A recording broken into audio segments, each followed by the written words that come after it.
Wow, these some big dogs. So it made me even want one more. Want to go through this process. It's not cheap at all. And for people who is into breeding and making money on dogs, this is the way you want to do business. First-time dog breeding can indeed be a nerve-wracking experience, but with careful planning, research, and dedication, it can also be a rewarding and educational journey. In this video, we are interviewing Hakeem from Dawg Pound Boerboels, a first-time Boerboel breeder. Yeah, it was. That definitely was an experience, something that I'll never forget.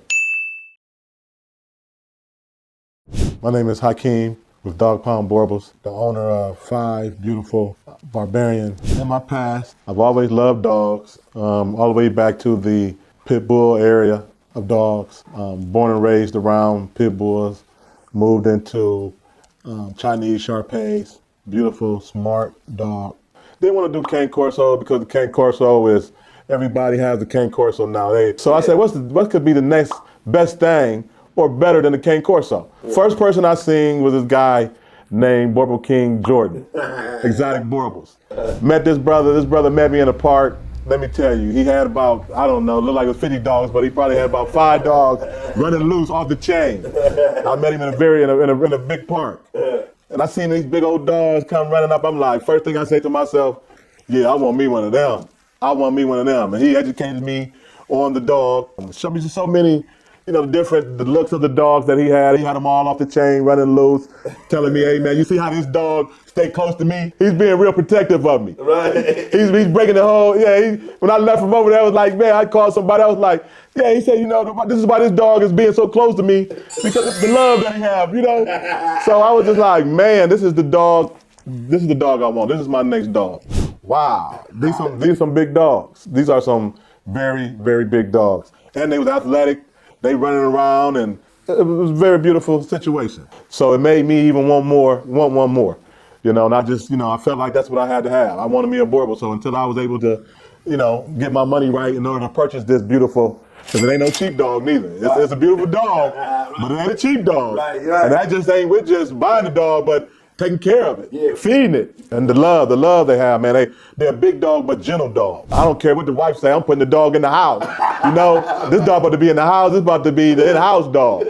I'm watching how fast he grow. I'm like, I don't know, he's an in-house dog. But they're very beautiful dog. Everybody fell in love with the dog. Everybody loved Sheba, her name. We named her Sheba. Right. Beautiful black dog. Beautiful. Family fell in love with her. Everybody loved her, and she loved everybody. She was the perfect dog. I mean, loved us, but if you knock on that door or she hear anybody at the door, she was letting it be known that somebody was there. Right. So she was a loving family dog, but also she was very protective of the house. Okay. She had that in her, just naturally. That was her natural instinct. I didn't trade her to do none of that. If you knocked on the door, she was letting it be known that I'm on the other side. No. I just had love for the dog, because I love dogs anyway, but then when I met Jordan, and I seen how the dog was, and seen just how big, and because I wanted a big dog. Family members want one. Right. Everybody seeing my dog, and they like, they want one. Why not bless them? They seeing my dog and how it is at my house and how it is with my children and my family. Yeah. So they feeling like they want the same thing. And it turned out to be a beautiful thing, because some family members have some beautiful puppies from her. Because I'm a fan of the dog. Right. So I've been reaching out, and I want to meet different breeders. Right. I want to meet different people that love the dog just like me. Right. So I was like, let me reach out to a friend of mine out in California, just meet somebody new. Right. And I ended up meeting a nice guy by the name of Mike with SoCal Boerboels. Beautiful brother with some beautiful dogs.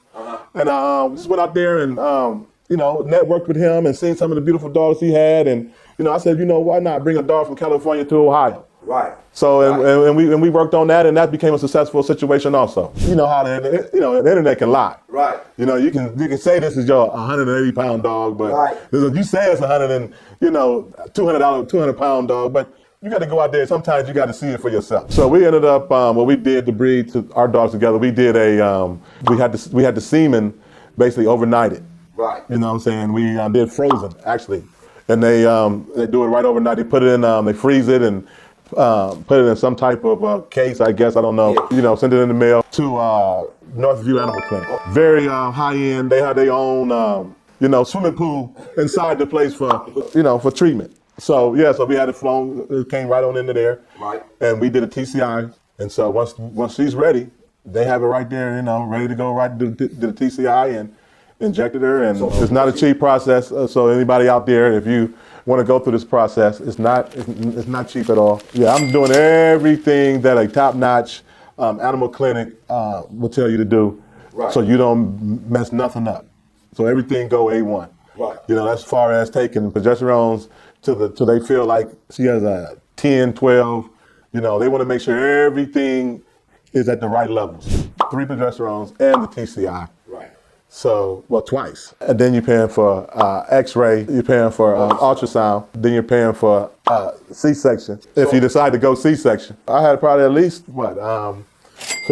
7, 8 grand with everything, Right. total.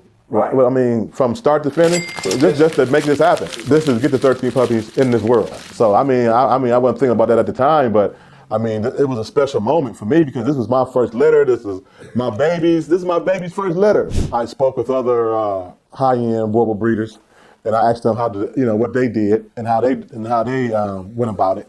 And they felt like, hey, if you got more than 8 puppies, if your female is carrying more than 8 puppies, then you want to have a C-section, so you don't lose no puppies. You don't supposed to. You should have the maximum amount of puppies that your female is carrying. Right.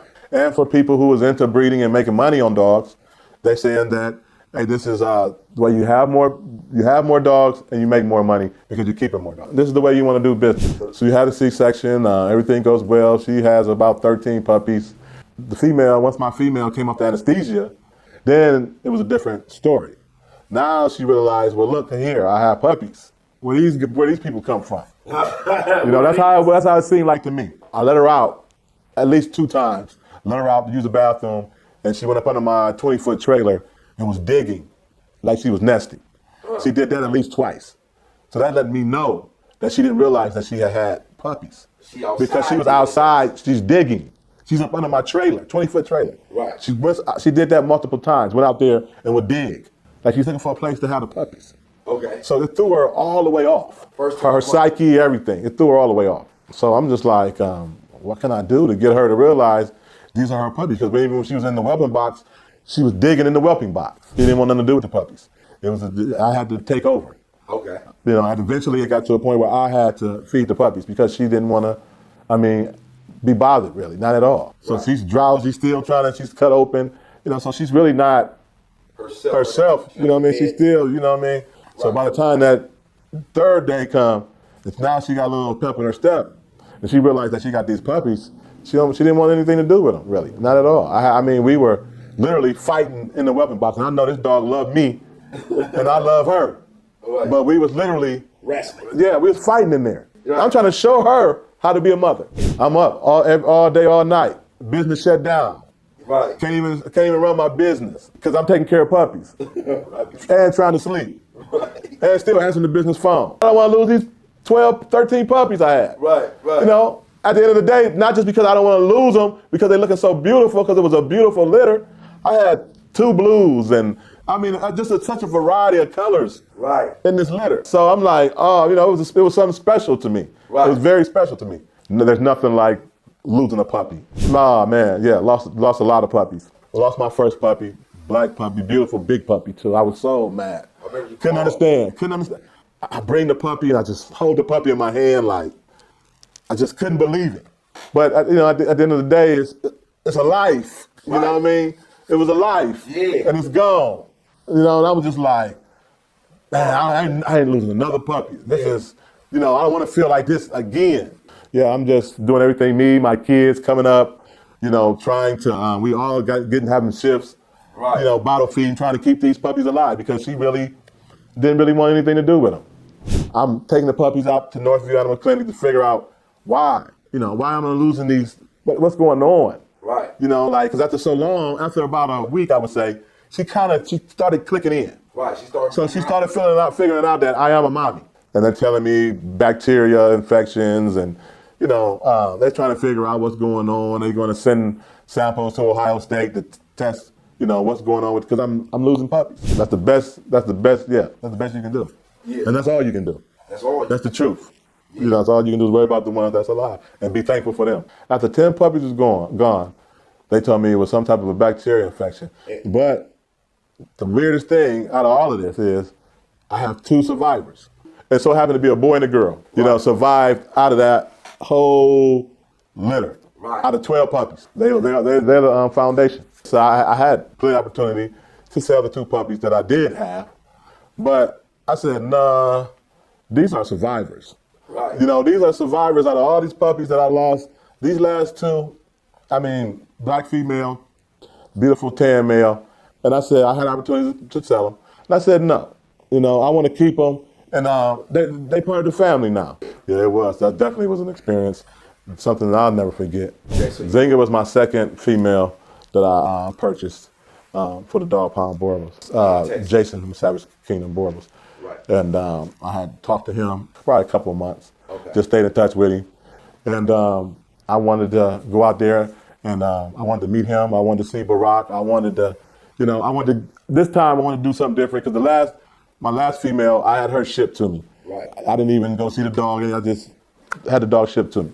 This time, I wanted to actually go out there and see the dog and meet Jason and enjoy Texas, take a little break too, and enjoy Texas for a day. So I got down there, rented me a car, and went out to to see Jason, see the the whole setup that he has.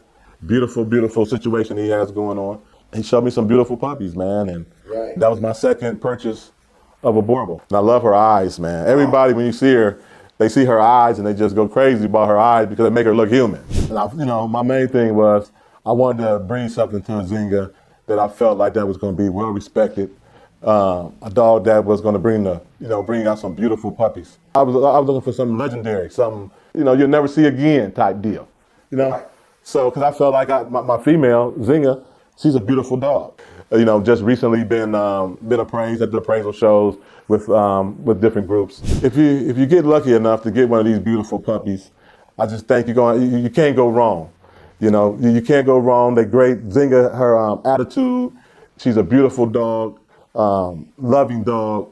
But Gary, he speaks for himself. All you got to do is just look at all the photos or come see him for yourself. He's a beautiful black male. Yeah, and what he's producing, look at Valto. Come on now. Yeah, what I'm saying? You can't go wrong. You got to just look at what he's putting out there. Yeah. And you got to look at what Barack is putting out there. So you're getting a mixture of all of that. What's up, board buddies? If you like that video, we would appreciate your support. What we supposed to say? What? Like and subscribe and comment. Don't forget to like, subscribe, comment, and share. And hit the post notification bell. And turn the post notification bell on. We would appreciate it if you also went over to our website, boerboelpuppy.com. And don't forget, we got a new Boerboel club that we forming, the UnitedBoerboelClub.com. You can go over there and sign up and join today. And if this video gets 100,000 likes, we'll make a new video. If this video get 100,000 likes, we're going to make another video.